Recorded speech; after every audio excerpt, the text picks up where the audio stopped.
Alright, welcome back. This is Jonathan Martin. We have a new video today. Today we're talking about sleep. It's one of those things that everyone can use a little bit more of and at least better quality of. It's been on my mind recently because I haven't been getting enough of it. But when it comes to health and improving your health, sleep is one of the best things you can work on. You get the most bang for your buck, basically. And a lot of people suffer from it. I mean, check out this statistic. In 2007, the U.S. Department of Health and Human Services reported that 64 million Americans suffer from some sort of insomnia. So it's affecting a lot of people. I mean, it's every day that you ask somebody, how are you doing? And they respond, I'm tired, or I'm wore out. And they just kind of shrug it off like it's nothing. But this stuff's it really affects you when you can't sleep, and the rest of your day is off. So what I want to talk about is circadian rhythm. It's something that is hardwired into our bodies that tells us when to get up and when to go to sleep. And unfortunately, there's nothing you can do about it to change it. It kind of fluctuates depending on where you were born. But basically, just to put a time frame on it, our bodies are meant to get up when the sun gets up around 6 a.m. and we're meant to go to sleep around 10 p.m. And that is our cycle. Now, when you start to alter those cycles, then you start having poor sleep or you start having side effects. And that's what I want to show you today. I have a chart here, and hopefully you guys can see this.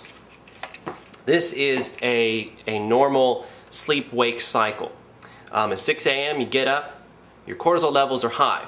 Actually, real quick, cortisol, what is cortisol? It's your primary stress hormone. It reacts to all the stresses in your life. It's also an awakening hormone. Those are its two primary functions. It does a bunch of other cool stuff too, like help regulate blood sugar levels and help fight inflammation, a bunch of other stuff. But anyway, it's your awakening hormone. So at 6 a.m., it wakes you up. It shoots up, it wakes you up. Midday, it starts to taper down. And about 6 p.m., it's down. And finally, melatonin, your sleep hormone, and your growth and repair hormone, that starts to go up. And then by the time you reach about 10 p.m., it's high enough that you can go to sleep. You actually feel tired. And then from 10 p.m. to 2 a.m. is your physical repair time. It's when your body's going to repair physically. Like if you worked out and you exercised really hard, that's what it's going to start to repair that. From 2 a.m. to 6 a.m. is your psychological repair time, the time when your mind gets to get its repair done. And you don't want to skip out on either one of those. And again, at about 6 a.m., you start the cycle all over again. Now, but what happens if you're missing some of those cycles? If your cortisol or melatonin levels are off? Well, that's like a normal sleep-wake cycle. Here is a sleep-wake cycle of someone who is stressed out. Okay, so 6 a.m. comes around, their cortisol levels shoot up just like normal. And around midday, they're supposed to be going down, but they're still up. And they get another bounce here, and it's still up, and then finally it gets back down. But it's practically midnight or 1 o'clock by the time their cortisol levels are low enough that their melatonin start going up, so they're tired. These are the kind of people that are, they say they're night owls, and they can stay up all night and be comfortable. And I used to be one in the fullest extent. I know exactly what it's like to stay up real late and have plenty of energy. But what the question is why is this person's cortisol levels so high during the day? Well, they're stressed out. What's going on in here that's keeping them in a stressful situation that they're having to shoot out so much cortisol in their body? It might be their job. It might be a relationship issue.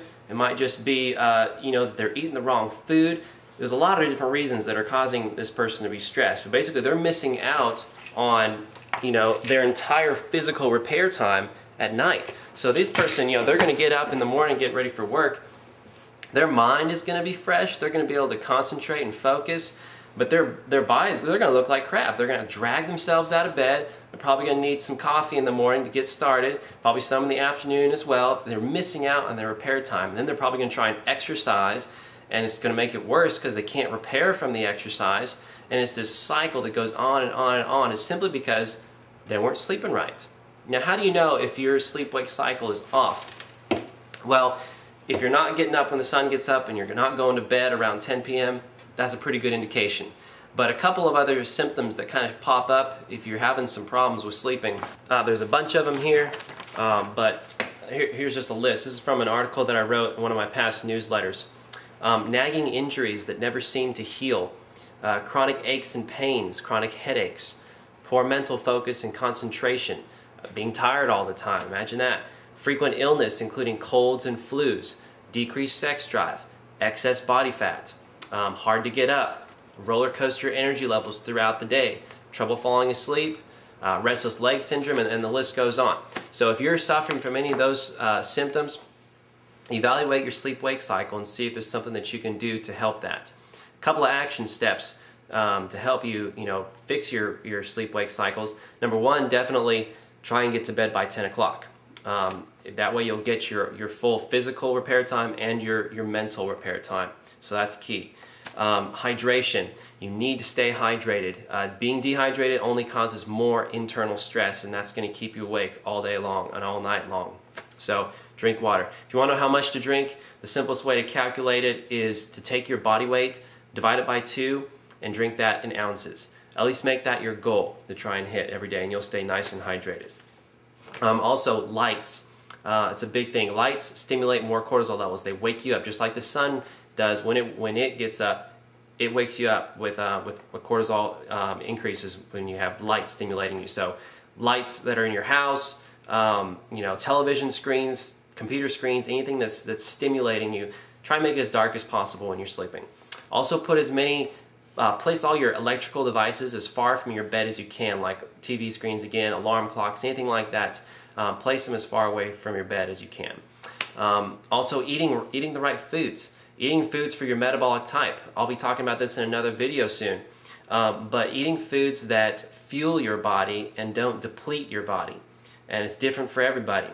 So if you're eating the wrong type of foods, then you're probably going to end up having a crash during the day, and you're going to take more stimulants, and it's going to keep you awake all day and all night.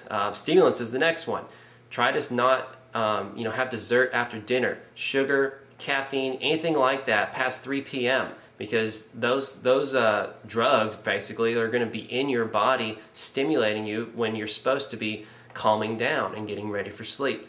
So stay away from those beverages and desserts and sugary laden foods past 3 p.m. You shouldn't be eating them anyway. Lastly here, if you need to get checked for parasites or fungus infections or yeast infections, that could be your problem as well. A good indication is if you're waking up at night in a sweat and you don't really know why you're awake, but you are. It's very likely that you have some type of parasite infection, and you need to get that checked out as well. But sleep, the number one thing everyone needs to work on. It's one of the easiest things to work on. Trying to get your health better. That's what you need to do. Wake up at 6, get to bed at 10. All right, that's all I got today. Thanks for listening. I will see you guys soon enough. If you have any questions, please email me at jmartin@fitnesslink.com.